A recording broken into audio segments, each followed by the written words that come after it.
Hello, welcome to the channel Why Stories. Enjoy watching.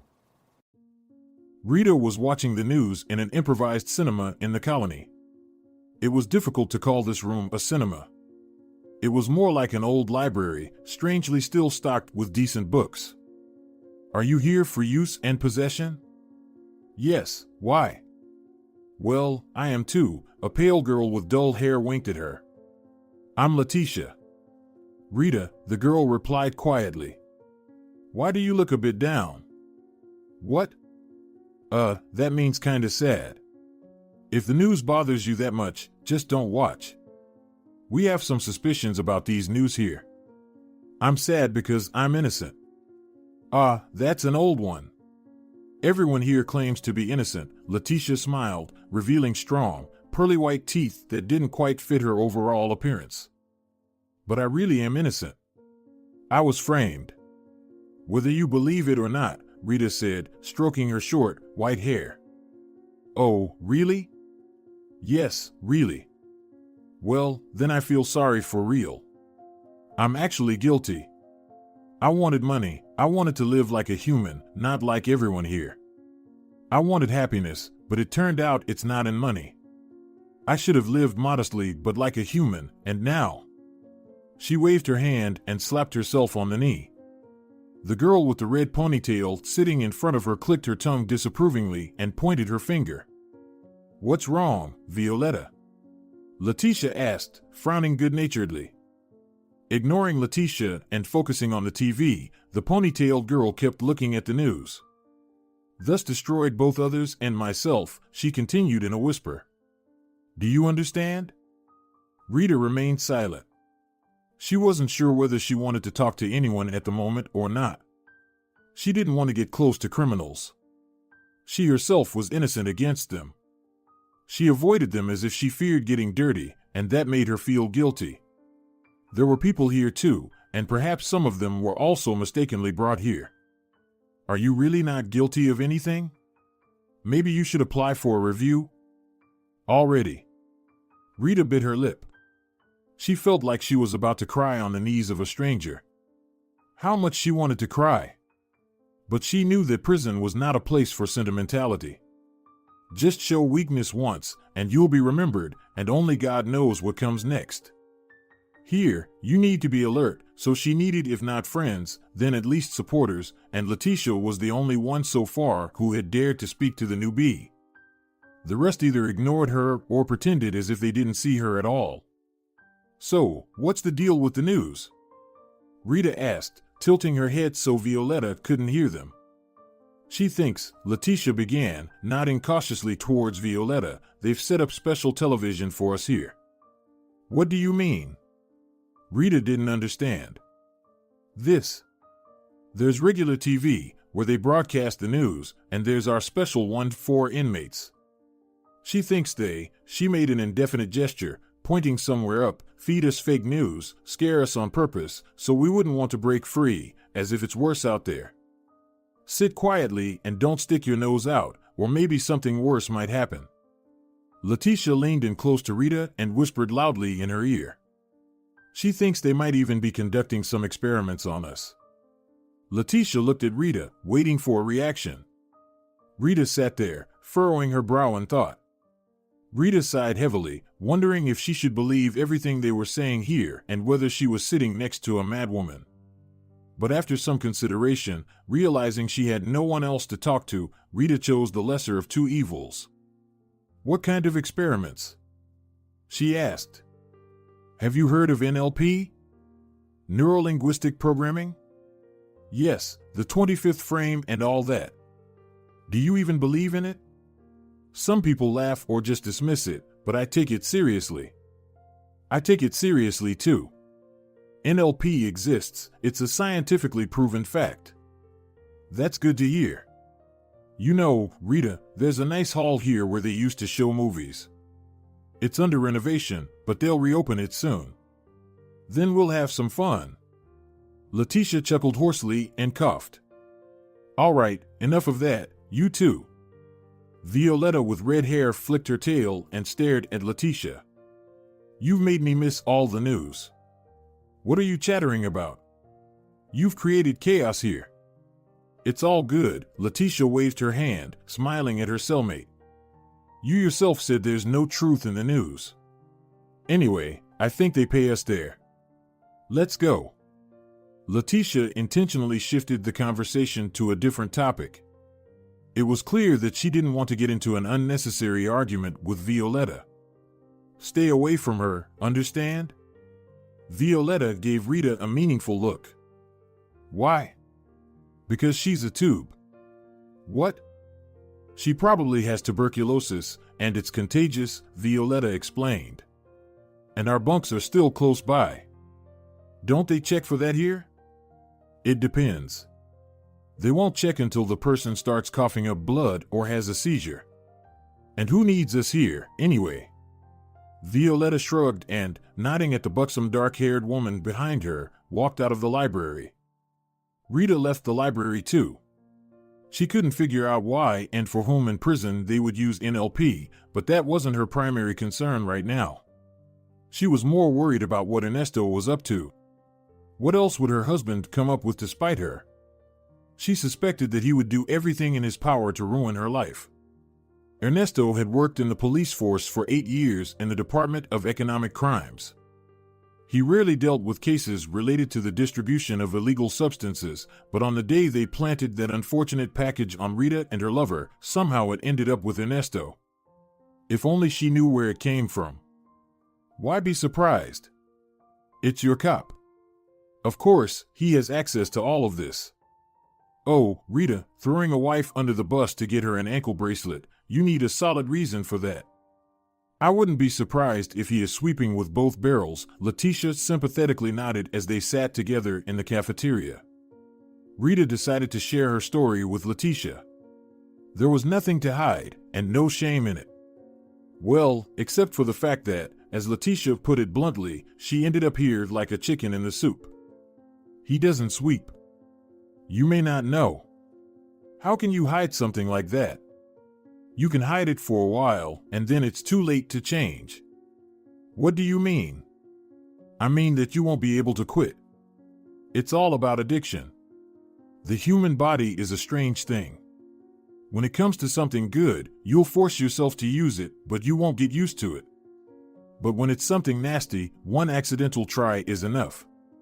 Are you serious? Trust my experience. There are substances to which the body gets addicted immediately and forever. Which ones? Not here, she whispered. I'll tell you some other time when we're out for a walk, if you're interested. I don't want them to think I'm giving you instructions here. For the first time since she arrived, Rita laughed. Suddenly, she started to think about Ernesto again, and he wouldn't leave her thoughts today. Your Ernesto has always been stubborn, her mother would say. Women like stubborn men and all sorts of scoundrels. That's what you fell for, my silly girl. You thought, a strong guy, a macho, a brute. Her mother waved her hands dramatically, and Rita found it funny, and she would have laughed if it weren't so sad. Oh, come on, Mom. Dad was stubborn too. That didn't stop you from marrying him. I'm completely different. Don't even compare. Why not? Because your father didn't pretend to be a brute in the kitchen. He put on an apron and peeled potatoes.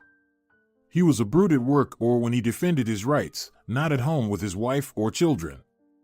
A real brute knows where to apply his brutality. What if he doesn't know when to be brutal and when not to be?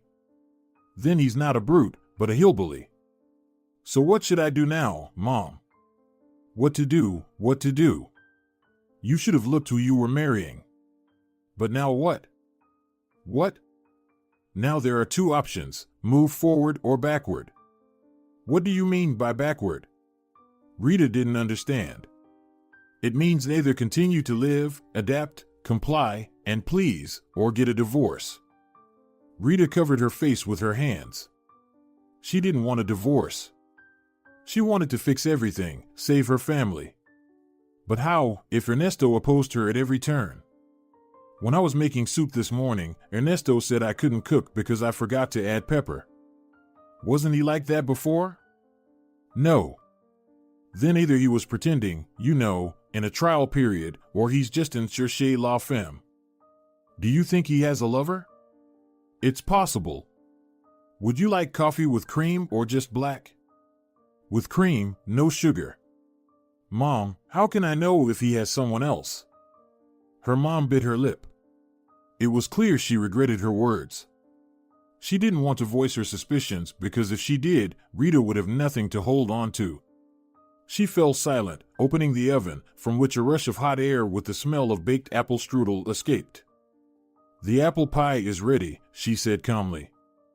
It smells delicious, Rita smiled. She didn't want to dwell on the conversation about Ernesto anymore, but thoughts of him treacherously scratched at her heart with cat's claws. Of course. These are our own apples from our garden. Rita, I ask you for one thing, no matter how it turns out, don't do anything foolish, don't darken your heart. Mom, what are you talking about now? She took a sip of her coffee, slightly wincing as it was too hot. A few seconds later, a pleasant warmth spread throughout her body. She felt this way only in her mother's home.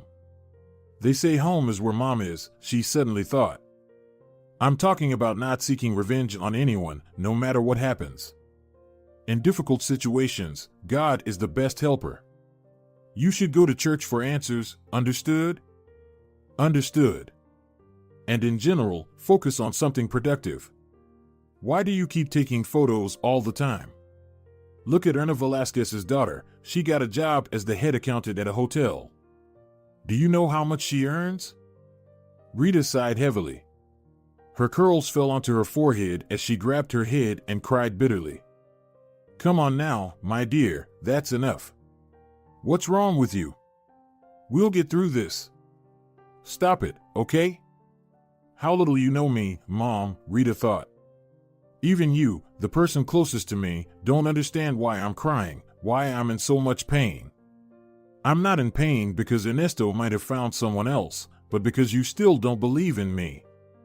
And if even you don't believe in me, who will?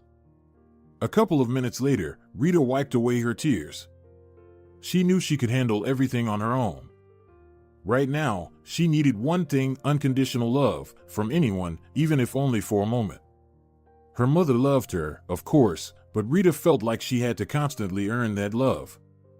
It was like a short sprint race. If she didn't make it on time, she lost. Rita, you're a chronic lateness, once joked her history teacher at school, tired of scolding Rita for her constant tardiness. Rules also annoyed Rita and prevented her from concentrating. Rita was a responsible person. She tried very hard to meet deadlines and adhere to rules, but it never worked for her.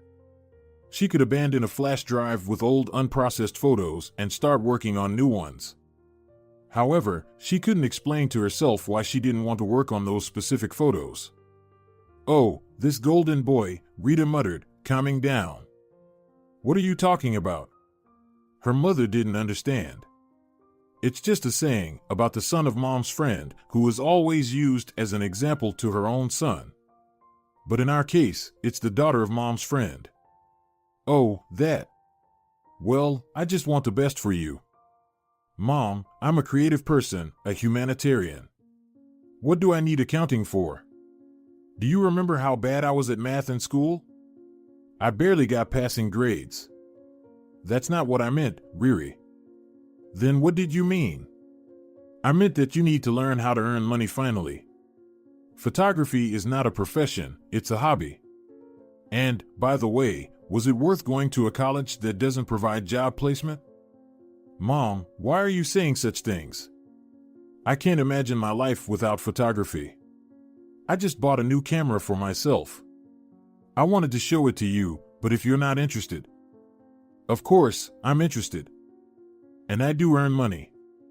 I got paid for the exhibition just last week. Riri, I'm very happy for you, but you need a job with a stable income. You can't live on occasional earnings. Let's say you and Ernesto break up. How will you survive? You have to understand, I'm concerned about your future. You know me, Mom. I'd rather starve to death than do something I don't love. Look at your own life. Do you enjoy being a cook? Her mother shrugged, smoothing her gray hair, which was gathered in a bun at the back of her head. I do, Rita. I can't complain about my life. It's not like I'm living hand to mouth. I've always had money because my salary remained untouched for months. What do people spend their money on these days? Food and essentials. I hardly bought anything. Remember, I used to go to our restaurant even for bread when you were a child. Well, you do what you love, but I don't enjoy cooking, and I don't like dealing with numbers either. I love photography, Rita said, spreading her hands. Then photograph school kids, go to daycare centers, photograph weddings. I heard they pay well for that. I've had enough of weddings. There's no creativity in schools, no imagination, nothing to insert, you know what I mean. Portrait photography is dull, Mom. That's exactly what I'm talking about, my dear. Everything that brings in money bores you. But how are you going to live? Rita nodded sadly. With Ernesto, she never denied herself anything, but she understood that it was only temporary. She knew that a police officer's salary couldn't provide them with a carefree life. She wasn't aware of where Ernesto's money came from, but she had her suspicions. Ernesto himself said he had a business distributing alcoholic products, but Rita suspected he was involved in something much more dangerous and illegal.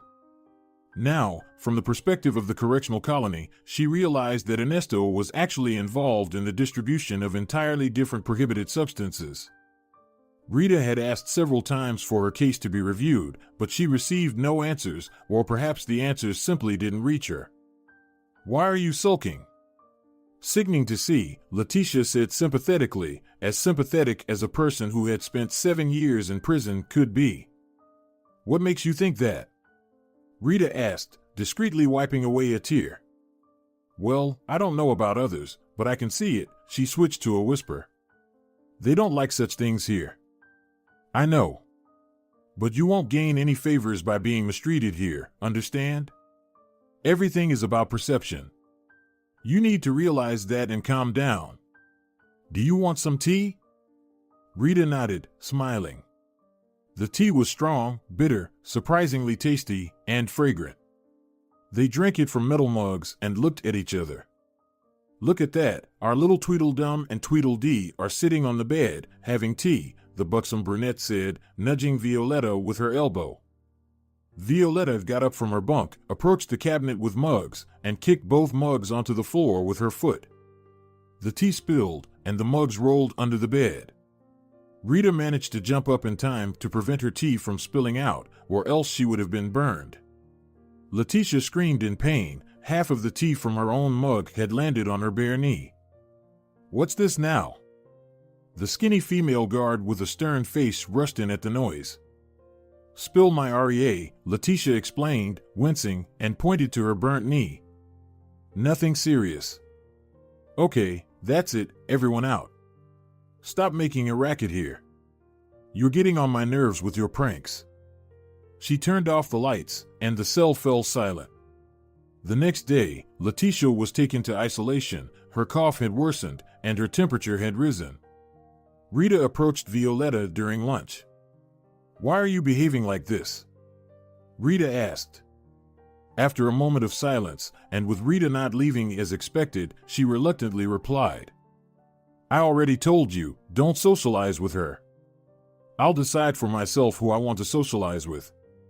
Our cell is shared, and the rules are the same for everyone, whether you like it or not, added the buxom toothless brunette.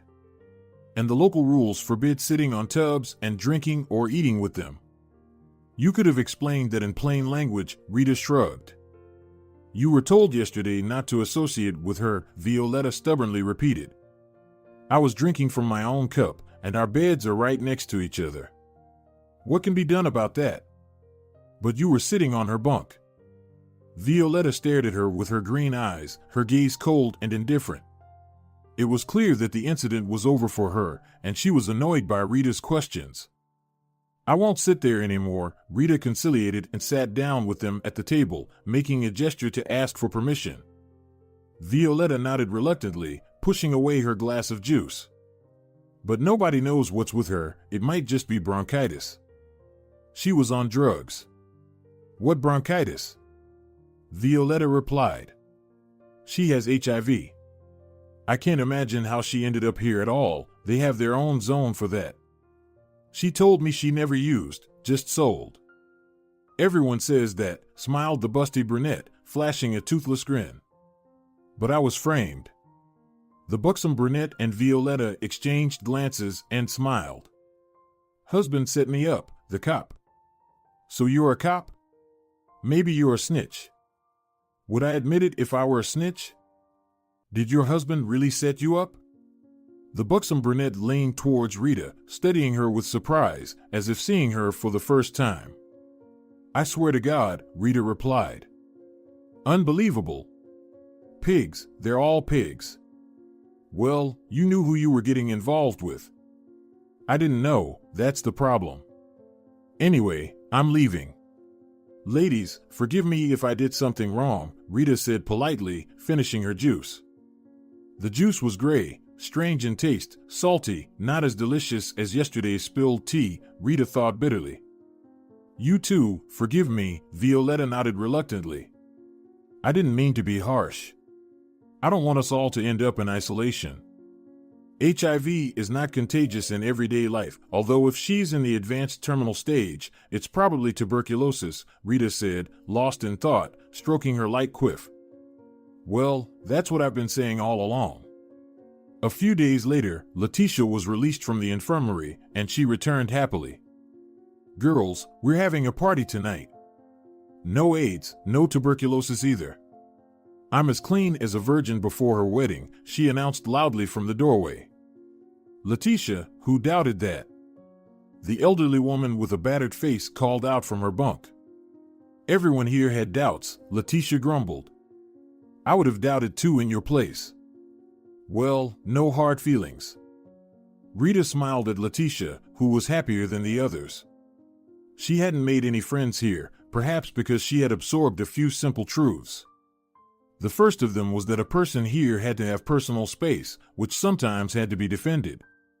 No one should sit on your bed. No one should take your things without asking. No one should judge you, at least not in your presence, unless you're the scum of the earth. The last scoundrels here were considered those who shared nothing, didn't participate in the common fund, hoarded, hiding candies, and rustled wrappers secretly at night. Such people were not only disliked here, but sometimes they were subjected to severe punishment. Hitting someone for such an offense was considered quite decent, sensible, and instructive. If such a person repeated the offense, they lost respect, and nobody talked or defended them. Glad you're back. Can't have a word with anyone else, whispered Rita when she approached her. Glad myself. It was utterly nauseating there, lay in bed for a while. Had a fever for almost 2 weeks, then it got easier. Now, it's a whole different matter. So what was it, Les? Pneumonia, she waved her hand, Rita laughed. Under different circumstances, one would have been scared to death, it's lung inflammation, but not in Leticia's case. Shall we have Pruno? Leticia smiled. Why not? We have cookies in the community pot here, Leticia. Very tasty, Papa sent them, declared a crumpled old woman. For some reason, she called her husband Papa. Thanks, Leticia said on the go. Can I now sit on your bed, Rita? I don't have any linen on my bunk yet, they made me take it off. Probably burned it, like a leper's. Sit down, you can, Rita nodded.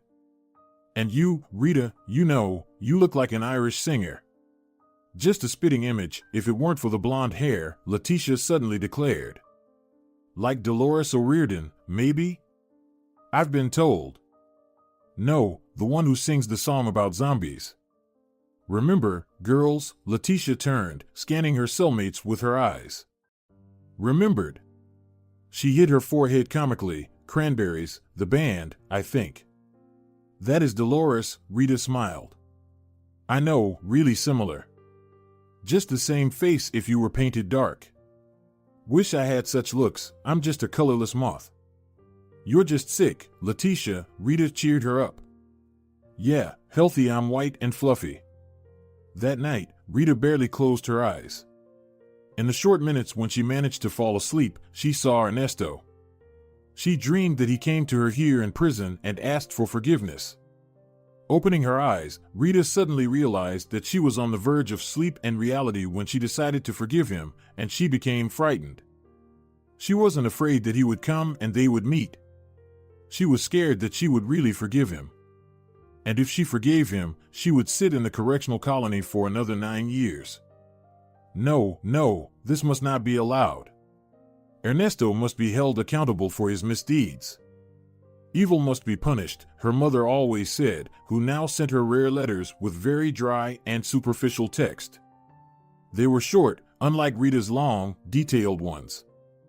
Did her mother still not believe her? Receiving these letters, Rita finally understood that her mother considered her hopeless and worthless. Each one hinted phrases like, "See, I told you so," or "I warned you." Rita could never prove to her mother that she was worth something. Moreover, the worst happened, something even her mother did not expect from her. She managed to end up behind bars. Winter had arrived. The days stretched on agonizingly long, but as everyone here said, you shouldn't constantly think about getting out soon, you just need to live. Although, to be honest, everyone was only thinking about how to painlessly pass the time. The experienced one said that the last months before getting out were the longest. But what did it matter to Rita if her sentence had just begun? "Are you planning to waste 10 years here, Dolores?" Violetta asked her once. This harmless nickname stuck to her ever since Leticia told everyone that Rita looked like the singer. Rita wasn't offended by the nickname, rather, she even liked this distinctive feature. "They don't reply to me," Rita bit her lip. Mother also comes out of the police empty-handed again. "Well, your cop is a real bastard, I'm amazed," Violetta shook her head. "If I had my way, I'd burn him at the stake." Oh, the line went uneven. She clicked her tongue, lifted the sewing machine's foot, and ripped the seam. "Have to resew it now." "Burn him, you say? Like Giordano Bruno?" Rita smirked. "Who's that?" "He was a scientist who spread Copernicus' teachings. He was burned at the stake for his beliefs." "You're so smart, Dolores," the woman with the crumpled face smirked. "You should be teaching history in school, not rotting here. By the way, what did you do outside?" "Photographer," Rita smiled. "A good one?" Leticia asked. "Who knows?" The women laughed, turning towards her. Each of them sat at a sewing machine. Here, they only sewed uniforms for soldiers. Rita couldn't help smiling herself. She truly didn't know if she was a good photographer. She knew one thing for sure, she was doing what she loved, and now her life was just taken away from her. "It's clearer from the side," she shrugged. "I'll ask my mother to send my works if they allow it to be passed on, of course." "Useless. Not all letters even get here, as you know." "Well, why not try?" "Go ahead and ask if you don't mind losing the photos," Leticia replied. "I don't mind. Why pity them? Might print them again in about 9 years. "Hey, stop that," Violetta interrupted. "You'll get out sooner. We'll achieve justice. And they'll lock up your cop, understand? Much sooner than you think." "That would be nice," Rita responded. She sighed heavily and started sewing the new seam. "Olivia, it's late already. How long do I have to wait for you?" "Dad, don't wait for me, just go to sleep."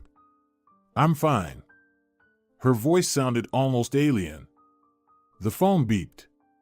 Antonio Suarez knew that Olivia was involved with a bad person, understood that she was using something, and he couldn't fathom that he couldn't influence anything. Olivia was 19 years old, and at that age, everyone has their head on their shoulders. But why not his daughter? Senor Suarez redialed Olivia's number, but there was no answer. Olivia just hung up the call. No conscience at all. Senor Suarez trudged to the kitchen, opened the fridge, took out sedative from the medicine cabinet, and dripped 40 drops for himself. A few minutes later, his heart calmed down, but sleep still wouldn't come. He kept redialing his daughter's number until she finally turned off the phone. "It's discharged," Olivia answered his silent question, arriving home in the early morning. "Of course, it's a desert out there and no one else has phones. Give me the number of this guy of yours." "Camillo," Olivia reminded him. "I don't intend to remember." "Why should I remember the name of your scoundrel?" Senor Suarez snorted. "Dad, you're starting again." "I'm starting?" "Of course, it's me who goes out who knows we're in the middle of the night and turns off the phone. I told you, it discharged. What's unclear?" "The only thing that's unclear is how you, an adult woman, allow yourself to roam around at night." "I'm not roaming." "No, you are roaming." "Dad, I'm an adult and can allow myself to do whatever I want." Olivia locked herself in her room. Her crying could be heard. Senor Suarez rushed to her, but found the door bolted from the inside. "Olivia, open up, we need to talk." "Not today, Dad, please. I'm very tired. I don't like how you've been looking lately. Are you using something? We need to see a doctor. I promise, I won't say another word to you. Let's just go to a narcologist. I'm begging you." "I'm not using anything." "You're imagining things, Dad. Always dramatizing." Olivia approached the mirror. She was so pale, her face bluish, that the snow outside seemed rosy in comparison. Now, with mascara smeared across her face, she looked even more like a ghost. She couldn't imagine how much her appearance had changed in just a few months. "Dad." "Olivia, open up." "I can't," she whispered with trembling lips. Her ears were ringing, her lips stuck together.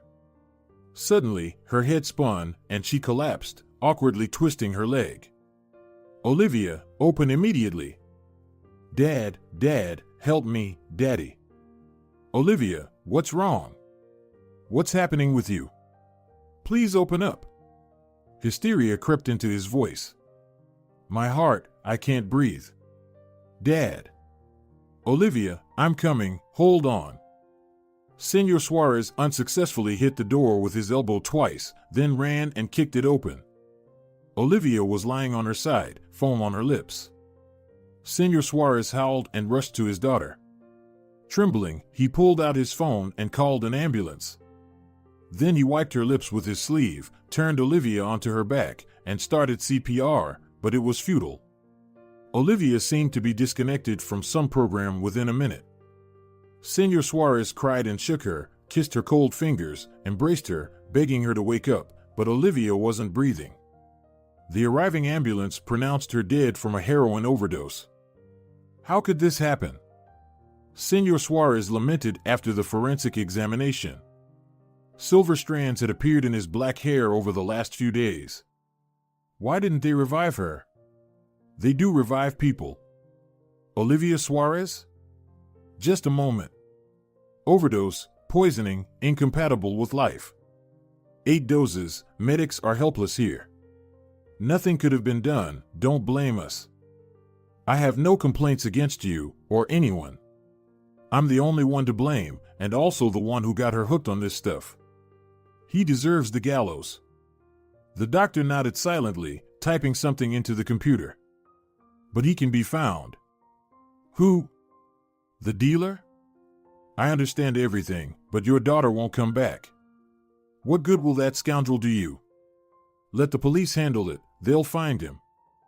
I want to find him myself and look him in the eyes. My advice to you, don't take the law into your own hands. You'll destroy yourself. If I destroy myself, then so be it. I had no one but Olivia. There's no point in living now. The young dark-haired doctor reminded Senor Suarez of his younger self. His badge read, Isaías Caballero. The same haircut, the same upturned nose, the same proud posture. The doctor felt Senor Suarez's gaze, but pretended not to notice, continuing to type on the computer and briefly answering questions. I will find him, Suarez informed the doctor for some reason. You're deliberately leaving me as a witness, Caballero smiled sadly, flashing a metal tooth. Do you even understand what a drug dealer is?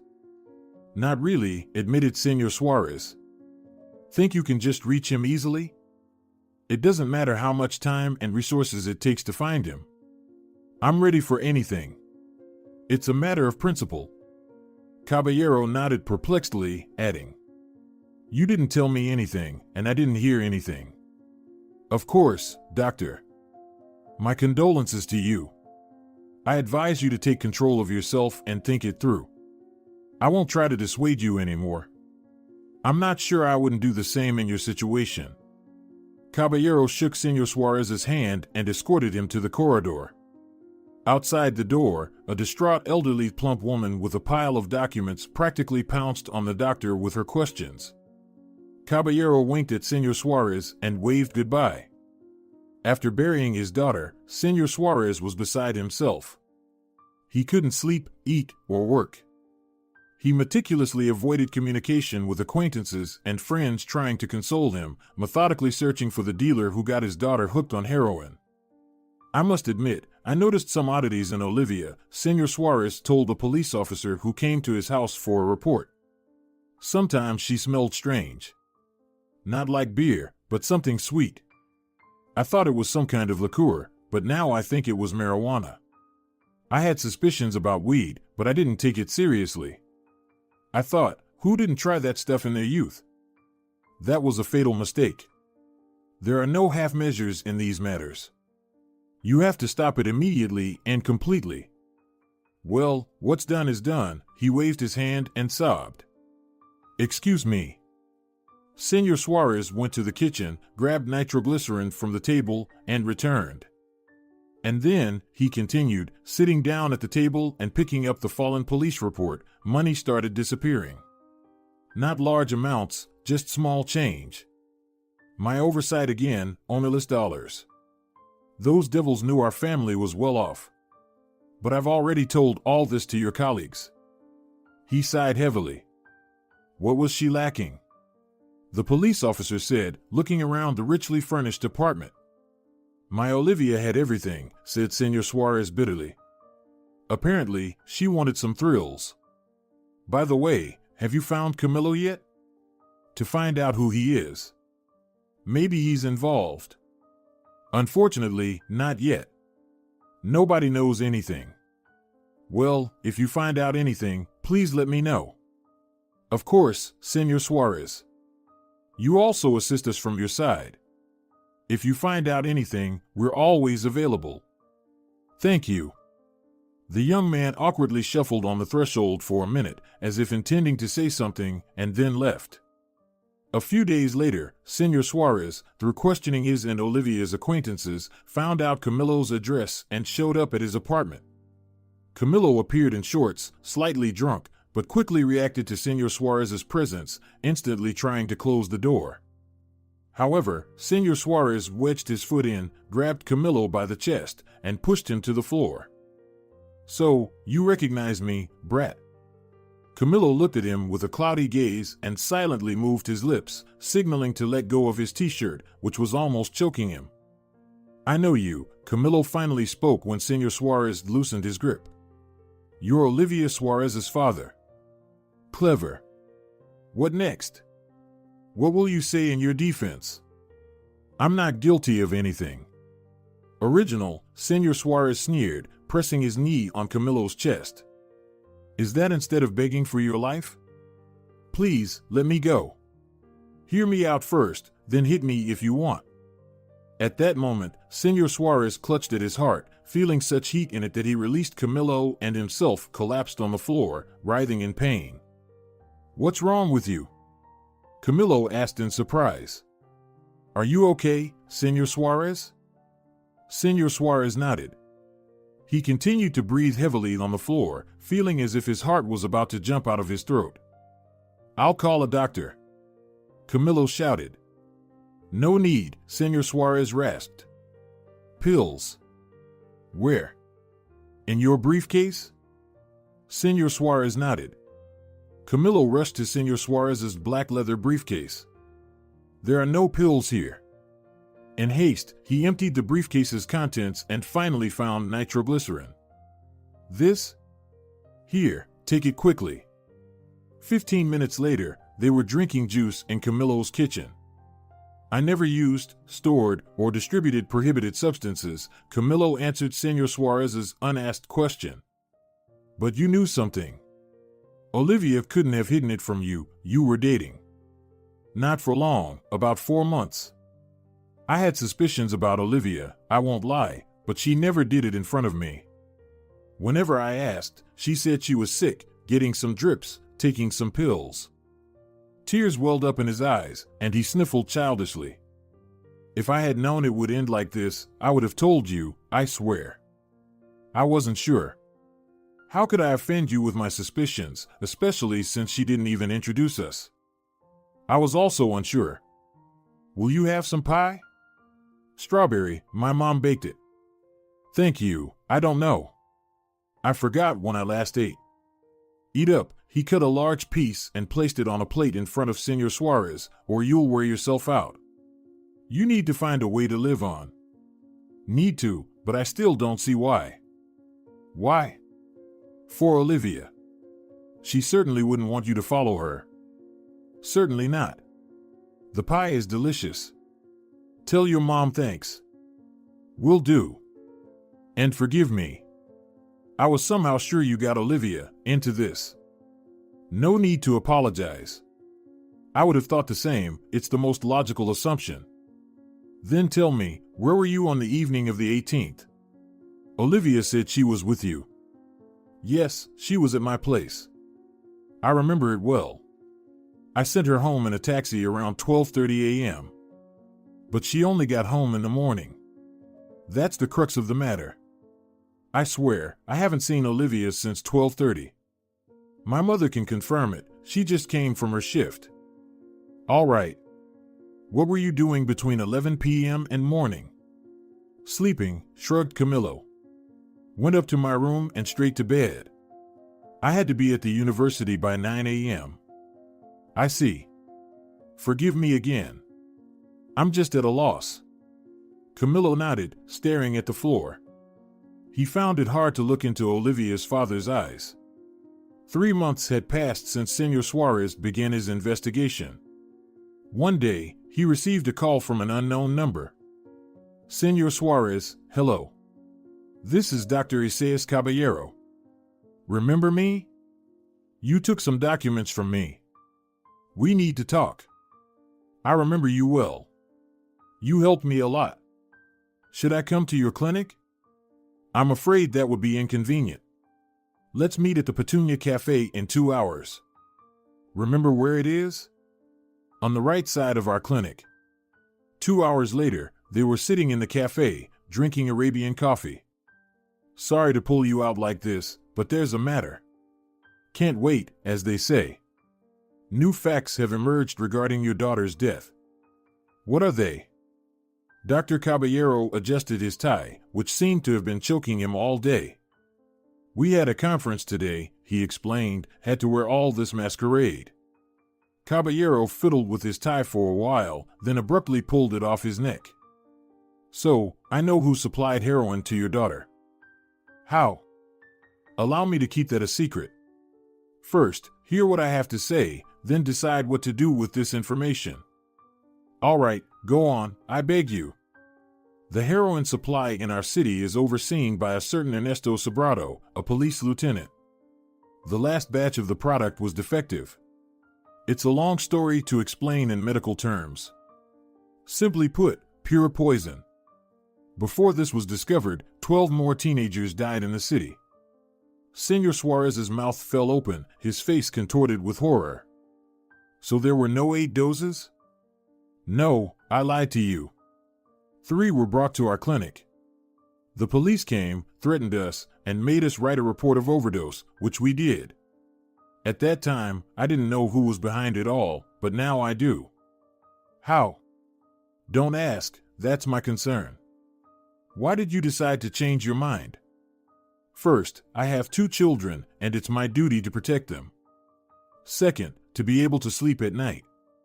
Since that day, I haven't slept a single night. Third, I know Sobrado intends to continue. He's planning to set up in other cities. We must stop this. Does anyone else know about Sobrato's crimes? A few police officers he interacts with, a couple of medics, and now us. The foot soldiers selling don't know who they're dealing with. So, you didn't tell me anything, and I didn't hear anything from you, said Senor Suarez. Why? Caballero was surprised. Because you have children. You shouldn't put yourself in danger. I'll handle it myself. We've already put ourselves in danger by not reporting the crime. And besides, can one person take down such a hydra? We'll see who outsmarts who. That evening, Senor Suarez called his old classmate.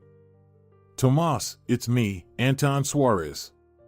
We need to meet, there's something important. What's up, Tony? Haven't heard from you in 3 years, and suddenly you're dropping in like snow on my head, Tomas chuckled. It's bad, Tomas. My daughter Olivia, she's gone. There was a pause on the line, Tomas's voice shifting from mocking to serious. How long ago? 3 weeks. I need your help. I'll do what I can, no doubt. Then I'll expect you at my place in an hour, okay? All right. 40 minutes later, Tomas arrived at Suarez's. They stood embracing for a minute before proceeding to the living room. Are you still in the force? You're asking? Where else, my dear? Once in, there's no getting out, you know. Whiskey? Yes. Got ice? Yes. They drank without clinking glasses. If you don't mind, I'll get straight to the point. Of course, Tony, I'm short on time too. I'm listening. There's this guy Ernesto Sobrato. I know him. A local lieutenant bumped into him at the station. What about him? Well, this local lieutenant, as you put it, is a drug baron. That's impossible. It is possible, Tomas, very possible. So, because of Sobrato, 13 teenagers died in our city 3 weeks ago. Overdose? What are you saying, Tomas? Think about it. An overdose for all on the same day? That doesn't happen. Then what? Counterfeit stuff. Wow. What's to be done then? Tomas leaned back in his chair, his thick brown eyebrows furrowing. That's exactly what I wanted to ask you. I could take this scumbag down myself, but won't his successor just continue the business? Don't be hasty, Tony. I understand you, but we need a different approach. Let's do this. I'll conduct my own investigation, and we'll discuss everything before acting. I won't do anything without your knowledge. Okay, let's have one more glass, then I need to go. It's my wife's anniversary tomorrow, guests and all that. I won't invite you, you're in mourning, so we'll keep in touch by phone. I'll start the investigation right today, no anniversary will stop me. It's urgent. One day won't make a difference, Tomas. Enjoy the celebration. I won't be doing anything myself, just giving instructions to a reliable guy. Trust me, if the information is correct, we'll unravel this snake's nest. We've seen worse, understand? I understand. Thank you. Nothing to thank me for yet. Still, thanks for your support. All right, I'm off, see you later. The bulky figure of Tomas Aravena, a DEA agent in the FBI, disappeared through the door. Senor Suarez couldn't say he was completely reassured, but the case was taking a turn, the investigation was moving forward, and that was a reason to be pleased. 3 days after the meeting, Aravena called Senor Suarez, proposing to meet in an hour at the lobby of the Armada Hotel. Armada was located in an old, shabby building. For some reason, Senor Suarez liked it. Passing Armada, he felt as if he was returning to his youthful past, where everything was as it should be, and everyone was poor but happy. You're expected in the restaurant, whispered the receptionist Ella conspiratorially. I'll show you the way, she added, mysteriously smiling. At the restaurant, the ambience was surprisingly exquisite and luxurious, contrasting starkly with the exterior of the hotel. The lighting was dimmed, and they were the only two present. The restaurant isn't open yet, but the hotel made an exception for you, explained Ella, her shiny black hair styled into a shell. That's nice to hear, thank you, Ella. Well then, I leave you in the hands of your friend and our attentive waiters.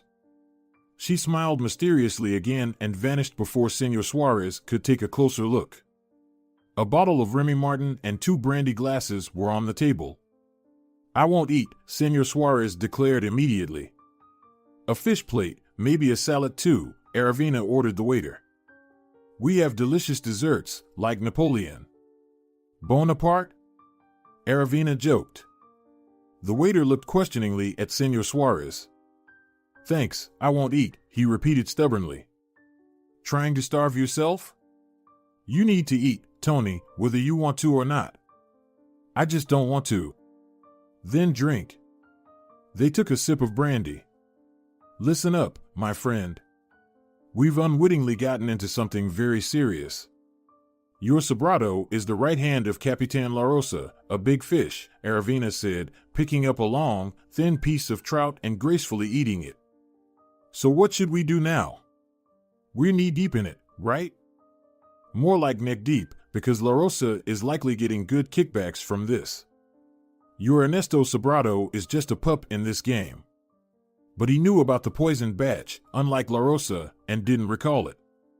Moreover, this devil apparently put his own wife, Margarita Sobrado, behind bars by planting a packet of coke on her, while he entertains himself with a young mistress at his country house. He's on vacation, tired from such a hectic life. How long has his wife been in jail? Almost a year. She got 10 years in total, either she didn't appeal, or he's blocking it. Who knows? Why would he do that? Well, it's easier without the wife. Senor Suarez felt uneasy. An innocent person serving time? Yes, it happens, my friend. Unfortunately, it's not that rare. Pity the woman, though. Can you? Listen, I've got enough problems with your drug knot. Now you want to drag me into a legal case? No, don't even ask. You wanted to lock up Sobrado? We'll lock him up. Let the court deal with Senora Sobrado. Maybe they'll even acquit her. Listen, Aravina, you've always been the voice of conscience. What happened to you? Let's help this poor woman. She might have children. They don't have kids, I checked. Still, just imagine a young, innocent woman behind bars. That's hell. It's like if they locked up my Olivia or your wife for no reason. Ah, you devil. Give you an inch and you take an elbow. Haha, that's my friend. Deal? I'll do whatever it takes, help you out. All right. Let's help her. But first things first, Sobrado. We'll deal with Senora Sobrado later. Listen, you don't even know her. Why do you care so much about her? I care about justice. All right, we'll see what we can do. Aravina ate a piece of halibut, washing it down with brandy, and sniffed a pickled cucumber. Bring me a mushroom soup, Senor Suarez briskly ordered the waiter. That's more like it, smiled Aravina. The soups here are good. Senor Suarez gazed out the window. It was drizzling, people were walking in the distance, and for a moment he thought he saw Olivia waving at him with a white scarf. A good sign, he whispered to himself. Aravina didn't hear him. Ernesto was in the jacuzzi with Caterina Pastrana, a magazine cover model. To him, Caterina was like a fairy tale princess, full breasts, curvy hips, rounded shoulders, just as he liked. She seemed sculpted especially for him. A far cry from his slender wife, Rita. We had a jacuzzi just like this for a shoot in Los Angeles, but 3 times bigger. I was so scared to jump into it. But unlike your silly Rita, I can swim, she said, flipping back her wet hair. Why do you keep bringing her up? She's been locked up for a year already. I'm scared they might release her early. What will happen to us then, Erno? I'm really scared. Sometimes I see her in my dreams. She comes and starts strangling me like this. She wrapped her arms around her neck. Forget it, Cat, forget about her. I'll make sure she never gets out. But she only got 10 years. In 9 years, she'll be out and after us. Ernesto embraced her shoulders and pulled her closer. Water spilled over the edge. They playfully fought in the pool, laughing for a long time. When they sat in front of the huge screen, Ernesto turned on an old black and white comedy. Only grannies like your Rita watch these kinds of movies. Let's watch a melodrama. Erno, it's almost 2 years for us. And I think you forgot something. What? Remember, as a token of your boundless love, you promised to transfer all your property to me? I promised, so I'll do it. When? Maybe in the spring. But that's half a year away. Why so long? Because I first need to divorce Rita. Kat pouted and turned off the movie, curling up on the sofa. Ah, the familiar pose of a sulking kitten. I know. Ernesto approached and embraced her. Her sky blue eyes filled with tears. Kat, just hold on a bit longer. I'll divorce and transfer all my property to you, then we'll get married, okay?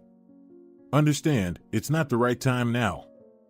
You always say it's not the right time, Erno. She grabbed a magazine with her picture from the coffee table and started flipping through it, absorbed.